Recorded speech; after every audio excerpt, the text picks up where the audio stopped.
Good evening, it's Melissa with Meraki Healing Arts, and we're going to do a quick read with the Soul's Journey lesson cards from James von Prague. This is part of the reflection series.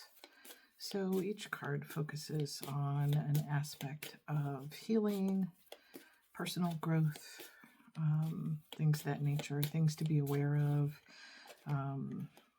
soul work that you can do,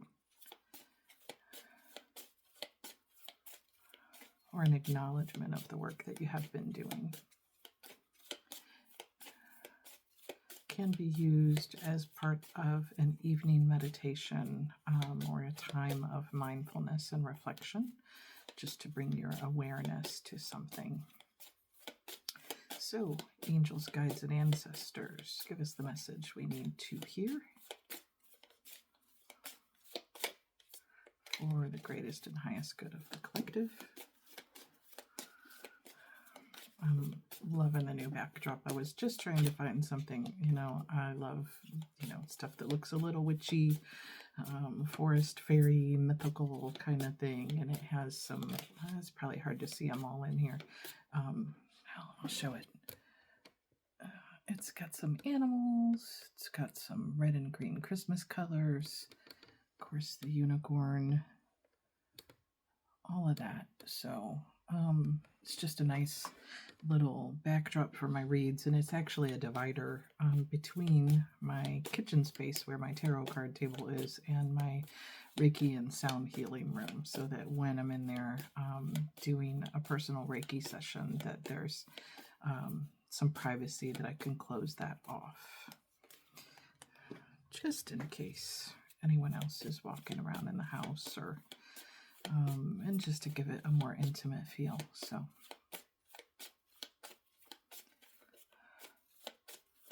all right, back to the message at hand. I don't know where everyone else out there viewing lives, but it's been pretty cold where I'm at, and I really don't love extremes in weather, so I tend to hermit a lot in the winter. I'll do card reads if people come to the house. I'll do Reiki if people come to the house, but I'm not trying to run out to the barn and do Reiki for the horses, although they probably need it right now. It's too cold for that. The weather is supposed to warm up by Christmas, surprisingly, so maybe I'll go see the horses and take them some apples or sugar cubes or something for Christmas. That'd be a good time. So we have 3 cards out. The first message is surrender. I can release my need to control. So if that's an issue for you, Spirit is advising you to release control. And this goes right along with it. The next card is trust. I accept that my inner voice will always guide me correctly. So letting go of control and trusting your inner voice to guide you.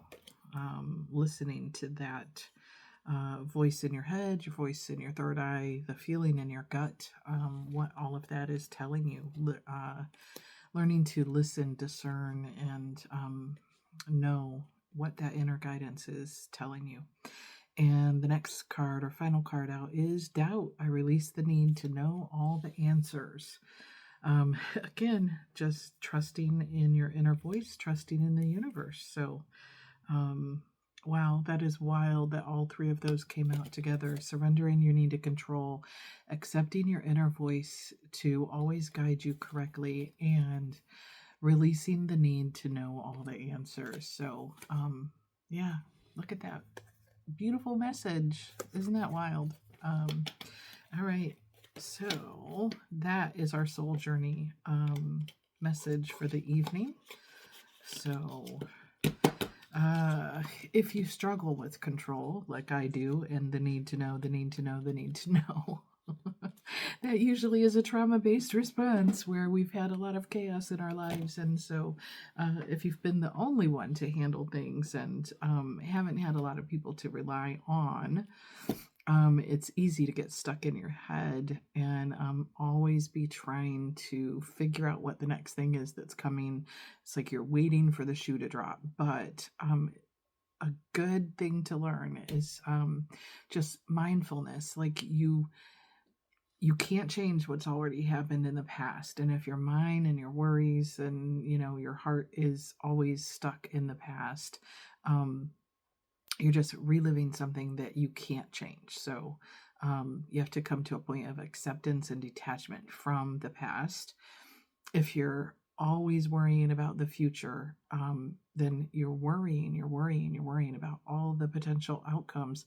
And typically, when we worry, we're worrying about all the things that could go wrong. But instead, if you either think positive about all the things that could go right and the steps you can take to make things as positive as possible, or you're just simply living in the present moment, accepting things where they are, and being grateful for the day, for today, for the now, for this hour, this minute, and just really fully being in that moment, um, and being grateful for what you have right now, the friends, the family, the money, the job, if you have one, the car, whatever your situation is, just being grateful for whatever you have, no matter how small that may seem at the moment, um, can just really change your overall mood, your attitude, um, your energetic vibration. So when you're in an attitude of gratitude, it just people are attracted to you, opportunities are attracted to you, and if you're holding on to the past or you're trying to clutch onto a future that's not here, what's going on? Your hands are full, and you can't receive anything that the universe is trying to bring in and bless you with. So. I have to remind myself that all the time. But I'm working on it. So hopefully you are too. Have a great night.